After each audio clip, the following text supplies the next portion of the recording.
Jadi, apa itu literasi digital? Literasi digital adalah kemampuan seseorang untuk mengakses, memahami, mengevaluasi, dan menggunakan informasi dari teknologi digital secara bijak dan bertanggung jawab. Sederhananya, literasi digital bukan hanya soal bisa memakai gadget atau internet, tetapi juga bisa mencakup kemampuan berpikir kritis saat berinteraksi di dunia digital. Etika bermedia digital. Media digital digunakan oleh siapa saja yang berbeda latar pendidikan dan tingkat kompetensi. Karena itu, dibutuhkan panduan etis dan kontrol diri, self-controlling. Dalam menghadapi jarak-jarak perbedaan tersebut menjadi ujung tombak self-control setiap individu dalam mengakses, berinteraksi, berpartisipasi, dan berkolaborasi di ruang digital, sehingga media digital benar-benar dimanfaatkan secara kolektif untuk hal yang positif. Implementasi literasi digital dibagi menjadi 4. Yang pertama, digital skill. Kemampuan mengetahui, memahami, dan menggunakan perangkat keras dan piranti lunak TIK serta sistem operasi digital dalam kehidupan sehari-hari. Digital etik. Pedoman moral dan aturan perilaku yang mengatur cara kita berinteraksi, berbagai informasi, dan menggunakan teknologi secara bertanggung jawab, sopan dan aman di dunia maya sesuai Pancasila dan Bhinneka Tunggal Ika. Digital culture.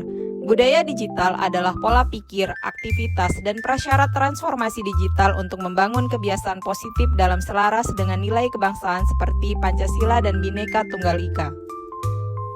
Digital safety. Serangkaian tindakan, kebijakan, dan teknologi untuk melindungi diri, data pribadi, perangkat, serta sistem dari ancaman cyber dan risiko dunia maya. Digital culture. Budaya digital adalah pola pikir, aktivitas, dan prasyarat transformasi digital untuk membangun kebiasaan positif dalam selaras dengan nilai kebangsaan seperti Pancasila dan Bhinneka Tunggal Ika. Contoh digital culture diantaranya, pertama, kolaborasi digital secara terbuka. Menggunakan alat kolaborasi seperti Google Word atau Mediafile untuk bekerja sama dalam tim secara transparan dan efisien. Yang kedua, literasi dan adaptasi teknologi. Memiliki kemauan untuk terus mempelajari fitur-fitur baru pada perangkat baru atau aplikasi guna mempermudah pekerjaan sehari-hari. Yang ketiga, partisipasi aktif yang positif. Turut serta dalam memberikan konten yang mengedukasi atau mendukung kampanye positif di media sosial, bukan sekedar untuk menjadi penonton. Yang keempat, menjaga batasan profesionalitas. Memahami kapan waktu untuk merespon pekerjaan secara digital dan memisahkan konten pribadi dengan konten profesional di ruang publik.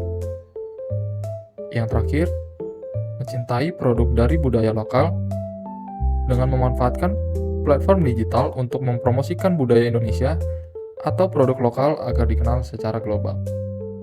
Digital ethics. Digital ethics adalah pedoman moral dan aturan perilaku yang mengatur cara kita berinteraksi, berbagi informasi, dan menggunakan teknologi secara bertanggung jawab, sopan, dan aman di dunia maya, sesuai dengan Pancasila dan Bhinneka Tunggal Ika. Contoh digital ethics. 1. Menggunakan bahasa yang santun. Memberikan kritik atau masukan dengan bahasa yang profesional tanpa menggunakan kata-kata kasar atau mengandung sara, cyberbullying. 2. Menghormati privasi orang lain. Tidak menandai rekan kerja dalam foto kegiatan santai yang kurang pantas di media sosial, tanpa izin mereka, terutama jika akun tersebut bersifat publik. 3. Menghargai hak cipta dan hak karya orang lain. Ketika membuat presentasi atau materi edukasi, selalu mencantumkan sumber foto, grafik, atau kutipan tulisan dari internet. 4. Menghindari penyebaran berita bohong atau hoaks. Ketika membuat presentasi atau materi edukasi, selalu mencantumkan sumber jika menggunakan foto, grafik, atau kutipan tulisan dari internet. 5. Bijak dalam menggunakan media sosial. Menahan diri untuk tidak posting saat sedang emosi atau marah, karena jejak digital sangat sulit untuk dihapus sepenuhnya.